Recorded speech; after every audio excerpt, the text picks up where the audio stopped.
Assalamualaikum warahmatullahi wabarakatuh.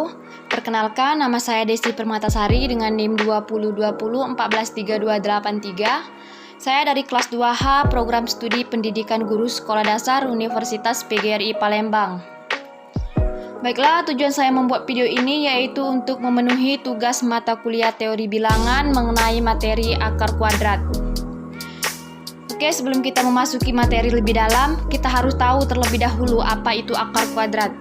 Ada yang masih ingat apa itu akar kuadrat? Ya, akar kuadrat merupakan lawan dari suatu bilangan kuadrat atau bilangan pangkat 2. Nah, di sini sebelum kita lanjut ke contoh soal, kita harus hafal lebih dulu hasil dari 1 kuadrat, 2 kuadrat, sampai 9 kuadrat. Kalau kita sudah hafal itu dapat memudahkan kita untuk menjawab soal. Oke, kita masuk ke contoh soal yang pertama. Misalnya di sini kita mulai dengan 2 digit lebih dulu ya.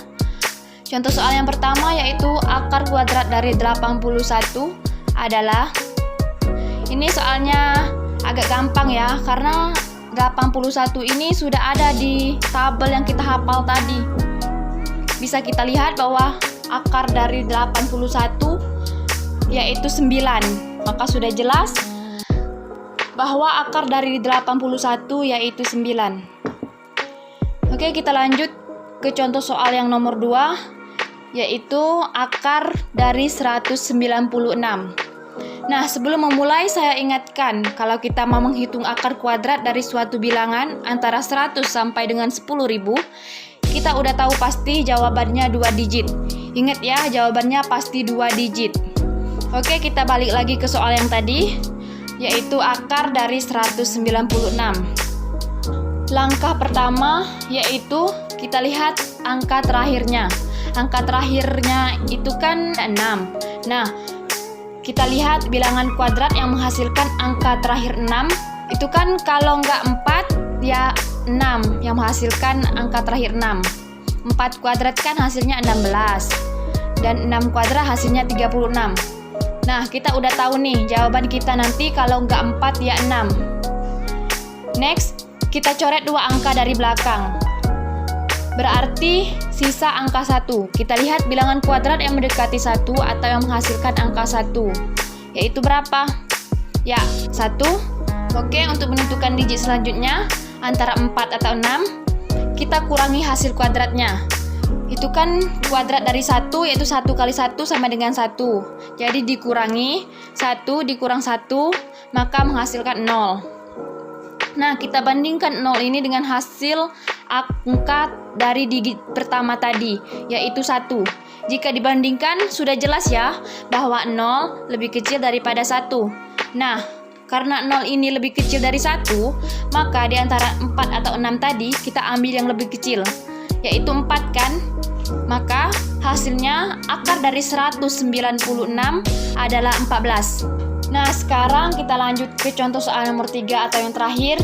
Ini merupakan contoh soal dari dosen teori bilangan saya, yaitu akar dari 289. Cara mengerjakannya sama dengan yang tadi. Langkah pertama, lihat angka terakhir. Angka terakhirnya kan yaitu 9. Nah, kita lihat bilangan kuadrat yang menghasilkan angka terakhir 9. Kita lihat yang menghasilkan 9 kan ada 3 dengan 7. Berarti udah tahu kan kalau jawaban digit terakhirnya nanti kalau nggak 3 yaitu 7. Lalu, coret 2 angka di belakang. Berarti sisa angka 2. Kita lihat lagi bilangan kuadrat yang mendekati 2 atau yang menghasilkan 2.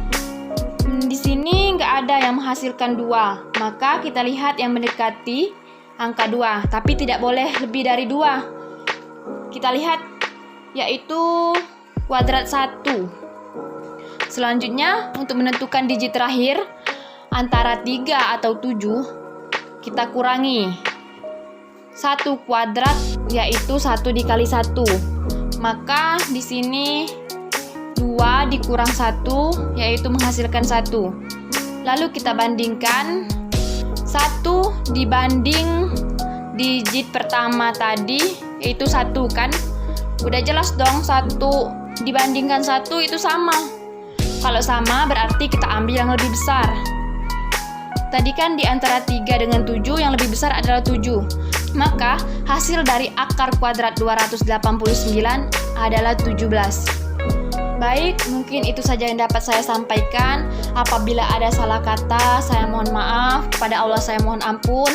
Wabillahi taufiq wal hidayah. Wassalamualaikum warahmatullahi wabarakatuh.